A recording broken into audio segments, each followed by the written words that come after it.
ഈശോയ്ക്കും കൃപാസന സാധവര മാതാവിനും ആദ്യം തന്നെ നന്ദി പറയുന്നു. എൻ്റെ പേര് ആൻ ഗ്രേസ് എന്നാണ്. ഞാൻ വരുന്നത് കൂടാലപ്പാട് പെരുമ്പാവൂരിൽ നിന്നാണ്, എറണാകുളം ജില്ലയിലെ. ഞാനിവിടെ ഉടമ്പടി എടുത്തത് 2025 ജനുവരി 24 ഞാൻ ആദ്യമായിട്ട് കൃപാസനത്തിൽ വരുന്നത് ഞാൻ 10ാം ക്ലാസ്സിൽ പഠിക്കുമ്പോഴാണ്. അന്ന് എന്നെ ഇവിടെ പപ്പയും അമ്മയും കൊണ്ടുവന്നത് കൃപാസനത്തിലേക്കെന്ന് പറഞ്ഞിട്ടല്ല, എറണാകുളത്ത് വരാണ് എന്ന് പറഞ്ഞതുകൊണ്ടാണ് ഞാൻ വന്നത്. ഇല്ലെങ്കിൽ ഞാൻ വരില്ലായിരുന്നു.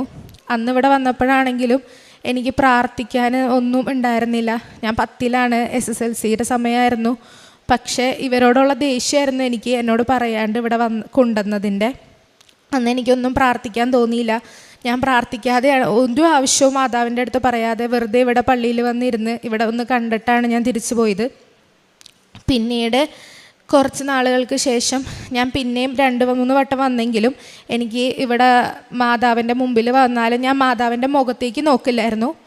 ജോസഫ് അച്ഛൻ 2-3 വട്ടം എൻ്റെ മുഖത്തേക്ക് നോക്കിയെങ്കിലും എനിക്ക് അച്ഛൻ്റെ മുഖത്തേക്ക് നോക്കാൻ പറ്റുന്നുണ്ടായിരുന്നില്ല. ഞാൻ അച്ഛൻ നോക്കുമ്പോൾ ഞാൻ ഐ കോണ്ടാക്ട് മാറ്റുമായിരുന്നു ചെയ്തുകൊണ്ടിരുന്നത്. അപ്പം എനിക്കറിയായിരുന്നു ഞാനിവിടെ വരാൻ യോഗ്യമുള്ള ആളൊന്നുമല്ല.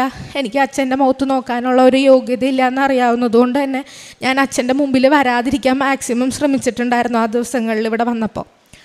പിന്നീട് അമ്മ ഉടമ്പടി എടുക്കാൻ വേണ്ടിയിട്ടാണ് പിറ്റേ കൊല്ലം അമ്മ ലീവിന് വന്നപ്പോൾ 2023 ഞാനിവിടെ വന്നത്. അന്ന് ഞാനിവിടെ വന്നപ്പോഴാണ് ഞാൻ ആദ്യമായിട്ട് മാതാവിൻ്റെ മുഖത്ത് നോക്കിയതും അവിടെ പോയിരുന്ന് ഇവിടെ നിന്ന് ജപമാല ചൊല്ലിയതൊക്കെ. എന്നാലും എൻ്റെ കാര്യം കാണാനോ അല്ലെങ്കിൽ എൻ്റെ കാര്യം നടക്കണം എന്നുള്ളതിന് വേണ്ടി മാത്രമായിരുന്നു ഞാൻ അന്നിവിടെ പ്രാർത്ഥിച്ചിരുന്നത്.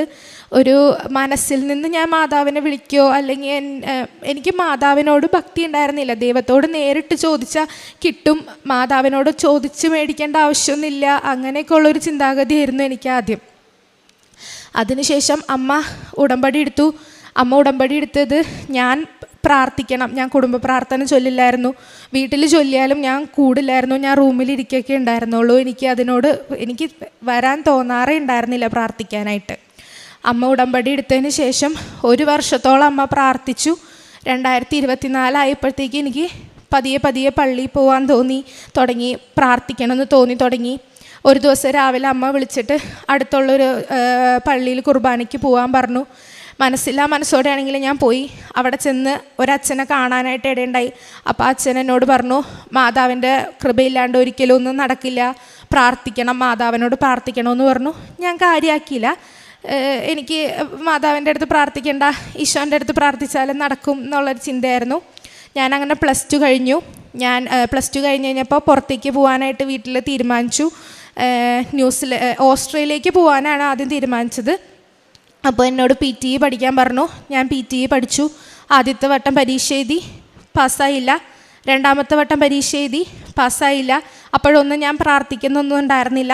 3ാമത്തെ വട്ടം പരീക്ഷ എഴുതുന്നതിന് മുമ്പ് ഞാൻ ആ അച്ഛനെ ഒന്നോടെയും കാണാനിടയുണ്ടായി. അപ്പോൾ അച്ഛൻ പറഞ്ഞു, നീ എത്ര വട്ടം പരീക്ഷ എഴുതിയാലും നീ കൊന്ത ചൊല്ലി ഒരു വട്ടം പരീക്ഷയ്ക്ക് പോയി നോക്ക്, അപ്പോൾ നിനക്ക് കിട്ടും എന്ന് പറഞ്ഞു. അത് പിന്നെ ഞാൻ അന്ന് പോവാൻ നേരത്തെ ഒരു കൊന്ത ചൊല്ലി കാശുരൂപം, എൻ്റെ പപ്പ ഇവിടെ ഉടമ്പടി എടുത്തിട്ടുണ്ട്, പപ്പയുടെ കാശുരൂപം അന്ന് എനിക്ക് തന്നു വിട്ടു. കാശുരൂപം കൊണ്ട് ഞാൻ പരീക്ഷ എഴുതാൻ പോയി. ആ പരീക്ഷ ഞാൻ പാസ്സായി. എനിക്ക് ഓസ്ട്രേലിയക്ക് പോകാനുള്ള സ്കോറല്ല കിട്ടിയത്, എനിക്ക് ന്യൂസിലൻഡിന് പോകാനുള്ള സ്കോറാണ് മാതാവ് തന്നത്. അന്ന് മുതൽ എനിക്ക് വിശ്വാസമായി, കൊന്ത ചൊല്ലിയ എന്ത് കാര്യം ഉണ്ടെങ്കിലും നടക്കുമെന്ന്. ചെറിയ എന്തെങ്കിലും പ്രശ്നം വരുമ്പോഴത്തേക്കും ഞാൻ കൊന്ത ചൊല്ലി തുടങ്ങി. ഞാൻ പിന്നെ ദിവസം കൊന്തകളുടെ എണ്ണം കൂട്ടി. അങ്ങനെ പരീക്ഷ പാസ്സായി. ഞാൻ ന്യൂസിലൻഡിൻ്റെ പേപ്പർ വർക്ക് തുടങ്ങി. വിസയ്ക്ക് സബ്മിറ്റ് ചെയ്തു. 2024 നവംബർ 26 വിസയ്ക്ക് വെച്ചു. പക്ഷേ ഞാൻ ആ ദിവസങ്ങളിൽ പള്ളിയിൽ പോയിരുന്നു. കറക്റ്റ് എന്നെ ഇൻ്റർവ്യൂവിന് വിളിക്കുന്ന ദിവസം ഞാൻ പള്ളിയിൽ പോയില്ല. അല്ലെങ്കിൽ എൻ്റെ കയ്യിലൊരു കൊന്ത എപ്പോഴും ഉണ്ടാവും കട്ടിൽമേ, അല്ലെങ്കിൽ അവിടെ എവിടെയെങ്കിലും ബൈബിളൊക്കെ ഞാൻ എടുത്ത് വെക്കും, ഇവർ വിളിക്കും എന്നുള്ള പ്രതീക്ഷയുള്ളതുകൊണ്ട്. അന്ന് ഇതൊന്നും എൻ്റെ അടുത്തില്ലായിരുന്നു. കൊന്ത എൻ്റെ കയ്യിലുണ്ടായില്ല, പപ്പയുടെ കാശുരൂപം ഉണ്ടായിരുന്നില്ല, ഒന്നും ഉണ്ടായിരുന്നില്ല. അവർ വിളിച്ചു. ഇവർ വിളിച്ചപ്പോൾ രാവിലെ 7:30 സമയത്താണ് വിളിച്ചത്. എനിക്ക് ഒന്നും പറയാൻ കിട്ടിയില്ല. എനിക്ക് നോക്കി വായിച്ചിട്ട് പോലും എനിക്ക് അവരുടെ അടുത്ത് സംസാരിക്കേണ്ട എന്താ എന്നൊന്നും എനിക്ക് കിട്ടിയില്ല. അന്ന് അവർ ഇൻ്റർവ്യൂ പാസ്സായില്ല. അവർ പിറ്റേ ദിവസം മെയിൽ അയച്ചു, ഇൻ്റർവ്യൂ ഫെയിലായിന്ന്. അന്ന് എനിക്ക് മനസ്സിലായി എൻ്റെ കഴിവ് കൊണ്ട് ഒന്നും നടക്കില്ല, പ്രാർത്ഥിച്ചിട്ട് മാത്രമേ എന്തെങ്കിലും നടക്കുകയാണെങ്കിൽ എനിക്ക് നടക്കുള്ളൂ എന്ന്. അപ്പോഴൊക്കെ എൻ്റെ അമ്മ പറയണ്ടായിരുന്നു പ്രാർത്ഥിച്ചാൽ കിട്ടുമെന്ന്. പക്ഷെ ഞാൻ ഒരിക്കലും എനിക്ക് അങ്ങനെ ഒന്നും വേണ്ട, എനിക്ക് അല്ലാണ്ട് കിട്ടണമെങ്കിൽ കിട്ടിയാൽ മതി എന്നുള്ള ചിന്തയായിരുന്നു. അതിനുശേഷം എനിക്ക് മനസ്സിലായി കഴിഞ്ഞപ്പോൾ ഞാൻ പിന്നെ പ്രാർത്ഥിക്കാൻ തുടങ്ങി, മാതാവിനോട് കൂടുതൽ പ്രാർത്ഥിക്കാൻ തുടങ്ങി. പരിശുദ്ധ അമ്മേ, കൃപാസനം പ്രസാദ മാതാവേ, എന്നെ പ്രത്യക്ഷീകരണത്തിൻ്റെ സാക്ഷിയാക്കണമെന്ന് പ്രാർത്ഥിക്കാൻ തുടങ്ങി. അങ്ങനെ ജനുവരി 7-ാം തീയതി അമ്മ ലീവിന് വന്നു. അമ്മ ലീവിന് വന്നതിന് ശേഷം 8-ാം തീയതി ഞാനും അമ്മയും കൂടി ഇവിടെ വന്നു. അന്ന് വരാനായിട്ട് നേരത്തെ തീരുമാനിച്ചതാണ് അമ്മ വന്നതിൻ്റെ പിറ്റേ ദിവസം വന്നെന്ന്. പക്ഷെ കുറേ തടസ്സങ്ങളുണ്ടായി. അതൊന്നും ഞാനും അമ്മയും കാര്യമാക്കിയില്ല. ഞങ്ങൾ രണ്ടുപേരും ഇവിടെ വന്നു. അമ്മ ഉടമ്പടി പുതുക്കി മണിക്കൂറുകളോളം ഈ ആൾക്കാരുടെ മുമ്പിലിരുന്ന് ഞാൻ പ്രാർത്ഥിച്ചു. പക്ഷേ എനിക്ക് ഉടമ്പടി എടുക്കണം എന്നുള്ളൊരു ചിന്ത അന്നാണ് ആദ്യമായിട്ട് എൻ്റെ മനസ്സിൽ വരുന്നത്. എനിക്ക് ഒരിക്കലും ഉടമ്പടി പാലിക്കാൻ പറ്റില്ല, എന്നെക്കൊണ്ട് അരമണിക്കൂർ ബൈബിൾ വായിക്കാൻ പറ്റില്ല, അതുപോലെ ഇതിനകത്തുള്ള നിയമങ്ങളൊന്നും എനിക്ക് പാലിക്കാൻ പറ്റില്ല എന്നൊക്കെ ഞാൻ വിചാരിച്ചിരുന്നത്. പക്ഷേ ഞാൻ അന്ന് ഇവിടെ നിന്ന് പോയപ്പോൾ മുതൽ എൻ്റെ മനസ്സിൽ ഈ ചിന്ത കിടന്ന് അലട്ടാൻ തുടങ്ങി. ഉടമ്പടി എടുക്കണം എന്ന്. ഞാൻ ഫോൺ നന്നായിട്ട് ഉപയോഗിക്കുന്ന ആളാണ്. ഇൻസ്റ്റയൊക്കെ നന്നായിട്ട് കുറേ നേരം റീല് കാണുകയൊക്കെ ചെയ്യും. എനിക്ക് ആ ദിവസങ്ങളിൽ ആ ഒരാഴ്ച വന്ന റീല് മൊത്തം ഉടമ്പടി എടുത്തതിന് ശേഷം വിസ അപ്രൂവ് ആയവർ, ജോലി കിട്ടിയവർ, വിദേശത്ത് ജോലിക്ക് പോയവർ, അവരുടെ സാക്ഷ്യങ്ങളും അവരുടെ ഇതുമായിരുന്നു എൻ്റെ റീലിലും യൂട്യൂബിലാണെങ്കിലും എനിക്ക് കണ്ടുകൊണ്ടിരുന്ന പ്രാർത്ഥനകൾ എല്ലാം. അപ്പോൾ എനിക്ക് വീണ്ടും എൻ്റെ മനസ്സിൽ 2-3 വട്ടം ഇങ്ങനെ ഒരു ദിവസത്തിൽ ചിന്ത വരും ഉടമ്പടി എടുക്കണമെന്ന്. പക്ഷെ ഞാൻ തന്നെ വേണ്ടാന്ന് വെച്ച് ഞാൻ ആ ഒരു ഇതിൽ വലിയ പ്രാധാന്യം കൊടുക്കാണ്ട് പോയി. അങ്ങനെ എൻ്റെ വിസയുടെ കാര്യം ദിവസങ്ങൾ പോയി. എനിക്ക് ഫെബ്രുവരി 17-ാം തീയതി, ഇന്ന് ശരിക്കും അവിടെ ക്ലാസ് തുടങ്ങണ ദിവസമാണ്, ഇന്ന് എത്തേണ്ട ദിവസമായിരുന്നു. പക്ഷേ എനിക്ക് എത്താൻ പറ്റിയില്ല. ഞാനപ്പോൾ ഇവിടെ അച്ഛനെ ജോസഫച്ചനെ കാണണം എന്നുള്ളൊരാഗ്രഹം ഉണ്ടായിരുന്നു. അപ്പോൾ ഒരു ദിവസം 23-ാം തീയതി, ജനുവരി 23-ാം തീയതി രാത്രി അമ്മ ഇവിടേക്ക് വിളിച്ചു, നാളെ അച്ഛൻ ഉണ്ടാവുമെന്നറിയാൻ. അപ്പോൾ ഉണ്ട്, നാളെ പോരേന്ന് പറഞ്ഞു. അമ്മ വന്നപ്പോൾ എനിക്ക് എന്തോ ഞാൻ നാളെ ഉടമ്പടി എടുക്കാണമ്മേ എന്ന് പറയാൻ എൻ്റെ വായിൽ വന്നുള്ളൂ. എനിക്ക് വേറെ ഒന്നും അപ്പോൾ പറയാൻ തോന്നിയില്ല. അങ്ങനെ പെട്ടെന്ന് തീരുമാനിച്ചു. പിറ്റേ ദിവസം രാവിലെ ഇവിടെ വന്നു, ഉടമ്പടി എടുത്തു ഞാൻ പ്രാർത്ഥിച്ച് ഇവിടുന്ന് പോയി കഴിഞ്ഞ് കുറേ ദിവസം. അപ്പം എൻ്റെ പ്രതീക്ഷ ഉടമ്പടി എടുത്താൽ പെട്ടെന്നെല്ലാം നടക്കും എന്നായിരുന്നു. പക്ഷേ മാതാവ് എനിക്ക് പെട്ടെന്നൊന്നും തന്നില്ല. എൻ്റെ വിശ്വാസം മാതാവ് പരീക്ഷിച്ചതാണെന്ന് എനിക്കറിയാം. കാരണം ഞാൻ കാര്യം കാണാൻ വേണ്ടി മാത്രം ചിലപ്പോൾ മാതാവിനെ വിളിച്ചതാണെന്ന് മാതാവിന് തോന്നിയിട്ടുണ്ടാവണം. അതുകൊണ്ടായിരിക്കാം മാതാവ് എന്നെ മാതാവ് പരീക്ഷിച്ചു. മാതാവ് കുറേ വട്ടം എന്നെ എന്താണ് എൻ്റെ ഇതെന്ന് നോക്കി മാതാവ്. അപ്പം ഞാൻ ആദ്യം കാരുണ്യപ്രവർത്തികളായിട്ട് ഒരു അനാഥാലയത്തിൽ അവരെ ശുശ്രൂഷിക്കാൻ പോയത് എൻ്റെ കാര്യം നടക്കണമല്ലോ എന്നുള്ള ചിന്തയും കൊണ്ടായിരുന്നു.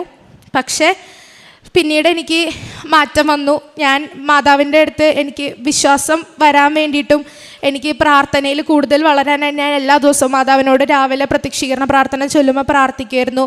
ഓരോ ദിവസം കൂടുതൽ മാതാവിൻ്റെ ഭക്തിയായിട്ട്, മാതാവിൻ്റെ മകളായിട്ട് എന്നെ വളർത്തണമെന്ന്. അതിൻ്റെ അനുഗ്രഹം കൊണ്ട് മാതാവ് എനിക്ക് കൂടുതൽ വിശ്വാസം തന്നു.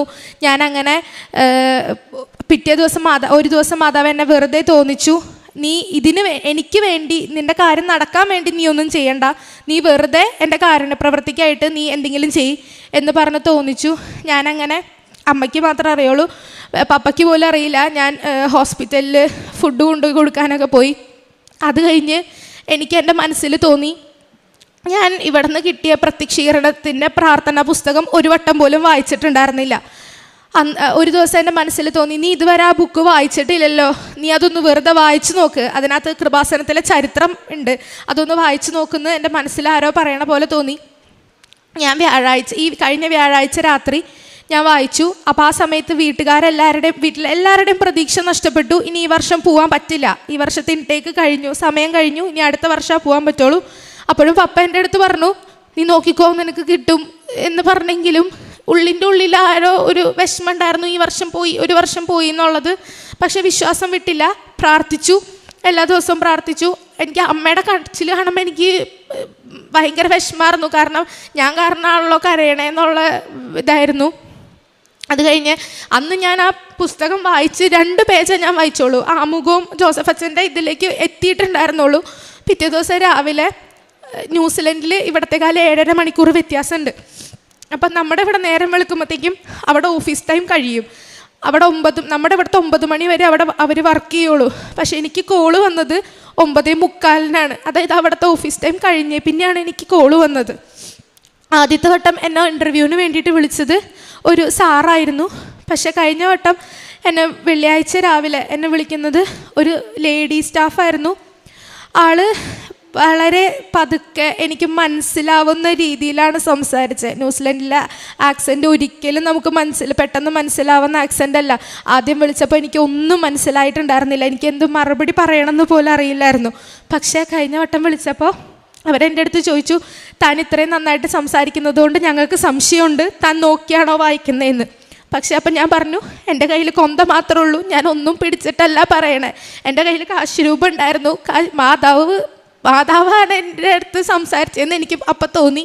കാരണം അത്രയ്ക്ക് വ്യക്തമായിട്ട് എനിക്കൊരു മലയാളി എങ്ങനെ ഇംഗ്ലീഷ് സംസാരിക്കുന്നോ അതേപോലെ മാതാവ് എൻ്റെ അടുത്ത് സംസാരിച്ചു. അങ്ങനെ ഇൻ്റർവ്യൂ പാസ്സായി. അന്ന് എനിക്ക് വിസ വന്നെങ്കിലും പകുതി വിസ വന്നിട്ടുണ്ടായിരുന്നുള്ളൂ. AIP എന്ന് പറഞ്ഞിട്ട് 50% ചാൻസ് ഉണ്ട്, 50% ചാൻസ് ഇല്ല. ഇത്ര മണിക്കുള്ളിൽ 2 പേപ്പർ സബ്മിറ്റ് ചെയ്താൽ മാത്രമേ കിട്ടുള്ളൂ എന്ന് പറഞ്ഞു. പക്ഷേ ഇവിടുത്തെ സമയം അവിടുത്തെ സമയമായിട്ട് വ്യത്യാസമുള്ളതുകൊണ്ട് അന്ന് സബ്മിറ്റ് ചെയ്യാൻ പറ്റിയില്ല. അങ്ങനെ വെള്ളിയാഴ്ച കഴിഞ്ഞു. ശനിയാഴ്ച അവധിയാണ്, ഞായറാഴ്ച അവധിയാണ്. നമ്മുടെ ഇവിടെ സമയ വ്യത്യാസം ഉള്ളതുകൊണ്ട് ഇന്ന് രാവിലെ 5:30 ഞാൻ എണീറ്റപ്പോൾ എനിക്ക് കോളേജിൻ്റെ ഭാഗത്തുനിന്ന് ആദ്യം ഞാൻ ഒരാഴ്ച സമയം കൂടുതൽ ചോദിച്ചിട്ടുണ്ടായിരുന്നു വിസ കിട്ടാത്തതുകൊണ്ട്. അപ്പോൾ അവർ നമുക്ക് പറ്റില്ല, ഇന്ന് തന്നെ അവിടെ ചെല്ലണം എന്നായിരുന്നു പറഞ്ഞത്. ഇന്ന് രാവിലെയാണ് എനിക്ക് മെയിൽ വന്നത്, ഒരാഴ്ച കൂടുതൽ തരാം, 21-ാം തീയതി ആവും എത്തിയാൽ മതി, കുഴപ്പമില്ലയെന്ന്. അങ്ങനെ എനിക്ക് ഇന്ന് മെയിൽ വന്ന് 5:30 രാവിലെ 10:30 ആയപ്പോൾ അത് സബ്മിറ്റ് ചെയ്തതിൻ്റെ പിന്നാലെ എനിക്ക് വിസ വന്നു. വിസ ഗ്രാൻഡായി. നാളെ രാത്രി 9 മണിക്ക് ഞാൻ ഇവിടുന്ന് പോവും. 12:30 ഫ്ലൈറ്റ്. എനിക്ക് ഒരിക്കലും ഇതൊന്നും നടക്കുമെന്ന് പ്രതീക്ഷിച്ചതല്ല. എല്ലാ വഴികളും അടഞ്ഞ് ഒരു രീതിയിൽ നടക്കില്ലാത്ത രീതിയിൽ നിന്നപ്പോഴാണ് എനിക്ക് മാതാവ് വെള്ളിയാഴ്ച 9:30 ശേഷമാണ് എനിക്ക് മാതാവ് തന്നത്. അതുപോലെ ഇന്നലെ ഞായറാഴ്ച രാത്രിയാണ് എനിക്ക് വിസ അവരടിച്ചെന്ന് നമുക്കിവിടെ നേരം വെളുത്തപ്പോഴാണ് കിട്ടിയെന്നുള്ളൂ. അപ്പോൾ മാതാവിന് ഈശോയ്ക്കും കോടാനുകൂടി നന്ദി. എനിക്ക് ഭയങ്കര ദേഷ്യമുള്ള ഒരാളായിരുന്നു. എനിക്ക് പുറത്താരോട് എനിക്ക് ദേഷ്യമില്ല, എൻ്റെ വീട്ടിൽ മാത്രമേ ഞാൻ ദേഷ്യപ്പെടുള്ളൂ. അമ്മയുടെ അടുത്താണെങ്കിലും പപ്പയുടെ അടുത്ത് എനിക്ക് മനസ്സുകൊണ്ട് ഭയങ്കര ദേഷ്യമായിരുന്നു. എനിക്ക് എൻ്റെ എല്ലാ ചെറുപ്പത്തിലെ സന്തോഷങ്ങളും ഇല്ലാണ്ടാക്കി. എനിക്ക് ഒരിക്കലും പപ്പേനെ മനസ്സുകൊണ്ട് ഉൾക്കൊള്ളാൻ പറ്റില്ലായിരുന്നു. അപ്പം എനിക്ക് വ്യക്തിപരമായിട്ട് എനിക്ക് ദേഷ്യമൊന്നുമില്ല, പക്ഷേ എനിക്ക് മനസ്സിലെന്തോ ഭയങ്കര ഇതായിരുന്നു. പക്ഷെ ആ ദേഷ്യമൊക്കെ മാറ്റിയപ്പോൾ എനിക്ക് പപ്പയുടെ അടുത്ത് പപ്പേനെ സ്നേഹിക്കാനും പപ്പയുടെ കൂടെ പപ്പയുടെ അടുത്ത് സംസാരിക്കുന്നതിനും എനിക്കൊരു വിഷമമില്ല. ഒരു മനസ്സിൽ ഭയങ്കര സന്തോഷമാണ്. വീട്ടിലും ആണെങ്കിലും എനിക്ക് ദേഷ്യപ്പെടുകയൊന്നും വേണ്ട, നല്ല സന്തോഷമായിട്ട് വീട്ടിലെല്ലാവരുമായിട്ട് സഹകരിച്ച് പോകാൻ എല്ലാത്തിനും മാതാവ് എന്നെ സഹായിക്കുന്നുണ്ട്. അതേപോലെ തന്നെ വിശ്വാസം, എനിക്ക് മാതാവിലിപ്പോൾ ഭയങ്കര വിശ്വാസമാണ്. ഞാൻ ഏറ്റവും കൂടുതൽ പറയാറുള്ളത് എൻ്റെ പ്രായത്തിലുള്ളവരോടാണ്. മാതാവിൻ്റെ അടുത്ത് നമ്മൾ വിശ്വസിച്ച് എന്ത് കാര്യം ചോദിച്ചാലും മാതാവ് ഈശോൻ്റെ അടുത്ത് നിന്ന് അത് സാധിച്ചു തരും. വേറെ ഒന്നും നമ്മൾ പറയണ്ട, മാതാവിൻ്റെ അടുത്ത് പ്രാർത്ഥിച്ചാൽ മതി. മാതാവിന് ഇഷ്ടമുള്ളത് ഞാൻ അങ്ങനെയാണ് പ്രാർത്ഥിച്ചത്. മാതാവിന് എന്താണോ എന്നിൽ ഇഷ്ടം അത് മാതാവ് നടത്തിക്കോന്ന്. പക്ഷെ മാതാവ് എൻ്റെ ഇഷ്ടത്തിന് എല്ലാം ചെയ്തു തന്നിട്ടുണ്ട്. മാതാവിന് ഈശോയ്ക്ക് 1000 നന്ദി പറയുന്നു. കാരുണ്യ പ്രവൃത്തിയായിട്ട് ഞാൻ ചെറിയ പൈസ എന്നെ കൊണ്ട് പറ്റുന്നത് കാണുന്നവർക്ക് കൊടുക്കാറുണ്ട്. അതേപോലെ തന്നെ അനാഥാലയത്തിൽ പോയിട്ടുണ്ട്, ശുശ്രൂഷ ചെയ്യാനായിട്ട് പൊതിച്ചോറ് വാങ്ങി വിതരണം ചെയ്തിട്ടുണ്ടായിരുന്നു. പിന്നെ പ്രേക്ഷിത പ്രവർത്തനമായിട്ട് പത്രം കൊടുത്തു, സ്റ്റാറ്റസും ഇത് ഷെയർ ചെയ്യുകയൊക്കെ ചെയ്തിട്ടുണ്ടായിരുന്നു, വീഡിയോസ്. അപ്പോഴൊക്കെ എൻ്റെ അടുത്ത് പറഞ്ഞു, നീ ഇതൊന്ന് എൻ്റെ കൂട്ടുകാരൊക്കെ കളിയാക്കി, എന്തിനാ എല്ലാ ദിവസവും ഇതൊക്കെ കാണിക്കണേ, ഇതൊക്കെ വെറുതെയാണെന്ന്. പക്ഷേ അപ്പോഴും ഞാൻ വിശ്വസിച്ച് ഇതൊക്കെ ഷെയർ ചെയ്തു. ഇത് എനിക്ക് നാളെ വൈകുന്നേരം പോകാൻ പറ്റുന്നതും എല്ലാം മാതാവിൻ്റെ അനുഗ്രഹമായിട്ട് ഞാൻ കാണുന്നു. ഈശോയ്ക്കും മാതാവിനും നന്ദി. ഇപ്പോൾ ഞാൻ ജോസഫ് അച്ഛൻ്റെ പ്രാർത്ഥനയൊക്കെ എല്ലാ ദിവസവും എനിക്ക് അമ്മ ഷെയർ ചെയ്യായിരുന്നു. പക്ഷേ ഞാനതൊന്നും ഇന്നേ വരെ എടുത്ത് നോക്കുമോ ചുമ്മാ സീൻ ചെയ്ത് വിടും, അല്ലാണ്ട് ഞാൻ തുറന്നു പോലും നോക്കിയിട്ടുണ്ടായിരുന്നില്ല. ഇപ്പം ഞാൻ സാക്ഷ്യം കേൾക്കാറുണ്ട്, സാക്ഷ്യം വായിക്കാറുണ്ട്, മൊബൈലിൽ ഈശോൻ്റെ വീഡിയോസ് കാണാറ്, ഈശോൻ്റെ പാട്ട് കേൾക്കാനും കൂടുതൽ ഞാൻ ടൈം സ്പെൻഡ് ചെയ്യാറുണ്ട്. ജെറമിയ പ്രവാചകൻ്റെ പുസ്തകം 29:11 നിന്നെക്കുറിച്ചൊരു പദ്ധതി എൻ്റെ മനസ്സിലുണ്ട്, നിൻ്റെ നാശത്തിനല്ല ക്ഷേമത്തിനുള്ള പദ്ധതി, നിനക്ക് ശുഭമായ ഭാവിയും പ്രത്യാശയും നൽകുന്ന പദ്ധതി. ഇവിടെ ആൻ ഗ്രേസ് ജിനോയി എന്ന മകള് എങ്ങനെയാണ് ഇന്ന് പൂർണ്ണ ഹൃദയത്തോടെ നിങ്ങളെന്നെ അന്വേഷിക്കുമ്പോൾ നിങ്ങളെന്നെ കണ്ടെത്താൻ ഞാൻ ഇടയാക്കും എന്നുള്ള തിരുവചനം തുടർന്ന് നമുക്ക് വായിക്കാവുന്നതാണ് ജെറമിയായുടെ പുസ്തകത്തിൽ. അപ്പോൾ തനിക്കിന്ന് ഈശോയെ അന്വേഷിക്കുന്ന ഒരു മകളായി, കണ്ട് എത്തിയ ഒരു മകളായിട്ട് തനിക്ക് എങ്ങനെ ഈ അൾത്താരയിൽ, അമ്മ പ്രത്യക്ഷപ്പെട്ട അൾത്താരയിൽ വന്ന് നിൽക്കുവാനായിട്ട് സാധിക്കുന്നു. തൻ്റെ മമ്മിയാണ് തനിക്ക് വേണ്ടി ആദ്യം ഉടമ്പടി എടുത്തത്. ഇവിടെ വന്ന ഒരു ദിവസം പോലും തനിക്ക് മാതാവിൻ്റെ മുഖത്ത് നോക്കുവാനോ അങ്ങനെ ഒരു കോൺഫിഡൻസ് പോലും ഇല്ല, താല്പര്യമില്ല. അങ്ങനെ ഇരുന്ന ആ ഒരവസ്ഥയിൽ നിന്ന് ഇന്ന് അമ്മയെ സ്നേഹത്തോടെ നോക്കുവാനും, അതായത് ഇവിടെ വരണമെങ്കിൽ തന്നെ നമുക്കൊരു കൃപ വേണമെന്ന് ബഹുമാനപ്പെട്ട VP ജോസഫ് അച്ഛൻ പറയാറുണ്ട്. അപ്പോൾ നമുക്ക് ദൈവത്തോട് സംസാരിക്കുവാൻ, ദൈവം പറയുന്നത് കേൾക്കുവാനൊക്കെ നമ്മുടെ അടഞ്ഞ ഹൃദയത്തിന് സാധ്യമല്ല. ഹൃദയം തുറന്നാൽ മാത്രമേ അതിന് സാധിക്കുകയുള്ളൂ. ഈ മകള് ഹൃദയം തുറന്നത് എങ്ങനെയാണെന്നും തൻ്റെ ജീവിതത്തിൽ തനിക്ക് വിദേശത്തേക്ക് പോയി പഠിക്കണമെന്നുള്ള തൻ്റെ ആഗ്രഹത്തിനൊക്കെ തടസ്സം വരുമ്പോഴും, പിന്നീട് ജപമാല എന്ന് പറയുന്നത് തീർച്ചയായും അത് സ്വർഗത്തെ നാമമായിട്ട് ബന്ധിപ്പിക്കുന്ന പ്രാർത്ഥന തന്നെയാണ്. അതിൻ്റെ ഒരറ്റം സ്വർഗത്തിലാണെങ്കിൽ അതിൻ്റെ ഒരറ്റം തിരുസഭയിലാണ്. ഈ ചരടിലൂടെയാണ് നാം സ്വർഗത്തിലെത്തുവാനായിട്ടുള്ള വഴി അമ്മ പറഞ്ഞു തരുന്നത്.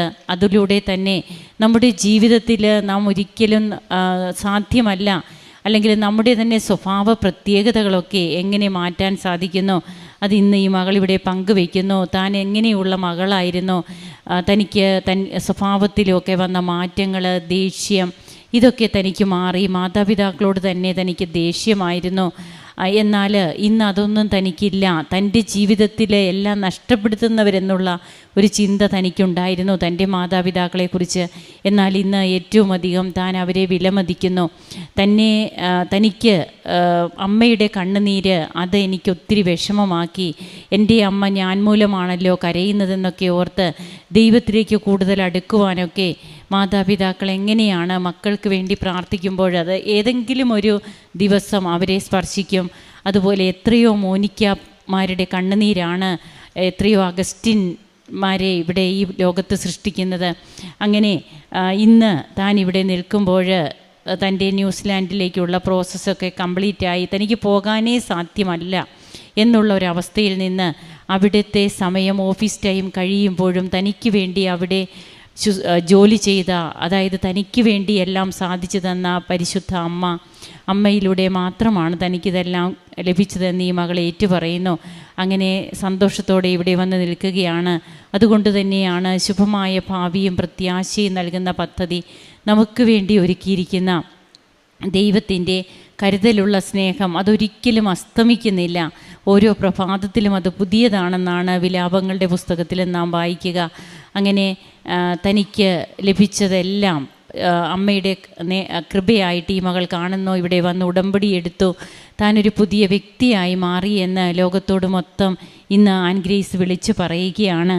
അപ്പോൾ 18 വയസ്സിൽ ഇന്ന് താൻ അറിഞ്ഞ ഈശോ, ഇനി ഈ ഈശോയും അമ്മയും തൻ്റെ ജീവിതത്തിൽ നിന്ന് ഒരിക്കലും നഷ്ടപ്പെടാൻ താൻ ആഗ്രഹിക്കുന്നില്ല എന്നുള്ളത് തന്നെയാണ് ഈ മകൾ ഇന്നിവിടെ വന്നതെന്ന് സാക്ഷ്യം പറയുമ്പോൾ നമ്മോട് പറയുന്നത്.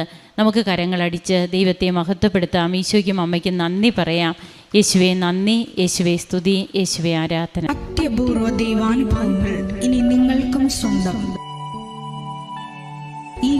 ചാനൽ ഇതുവരെ സബ്സ്ക്രൈബ് ചെയ്തിട്ടില്ലെങ്കിൽ ഇപ്പോൾ തന്നെ സബ്സ്ക്രൈബ് ചെയ്യുക. ഈ